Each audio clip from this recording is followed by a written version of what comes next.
I think one of the things when I'm working with clients is the challenge that everybody's unique. So, what one person needs is different to what somebody else needs, even though on paper, if you're talking about if you're talking about ADHD or autism, you might think or assume that actually there's just a list of stuff that we can provide.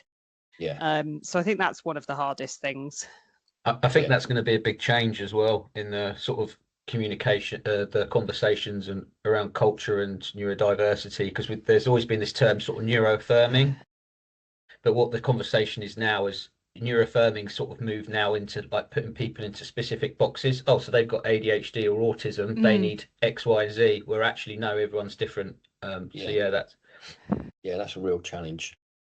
Any other thoughts? What about from our HR team, Jenny? I think with us, a lot of the time, especially similar to yourself, you've now got a wave of people who are being diagnosed in later years, so they've already had a career as such, and they've navigated through some of the things that they found difficult in life, but now they have a diagnosis that they don't, whilst that brings some relief in a way, I guess, to them, they actually don't know what to do with it. And when you sit down and they present this to you, especially if it's off the back of a "we don't think you're performing very well" conversation, and then this comes out and it's all a big shock for everybody, because you think, well, you've been working here for however many months or a year or whatever, but they actually don't know any more than you do. And like you say, everybody is very different.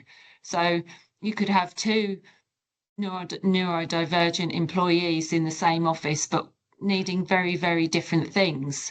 But even starting a conversation sometimes around what is it you want, it's like getting blood out of a stone.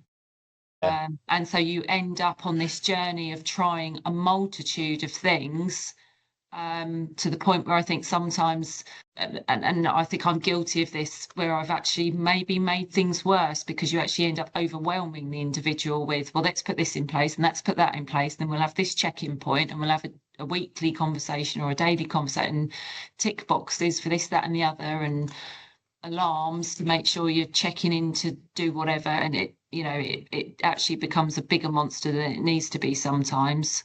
Yeah, absolutely. Yeah, can be a real challenge. It's a bit of a minefield, and we're going to get into, I'm going to halt the conversation there if you don't mind.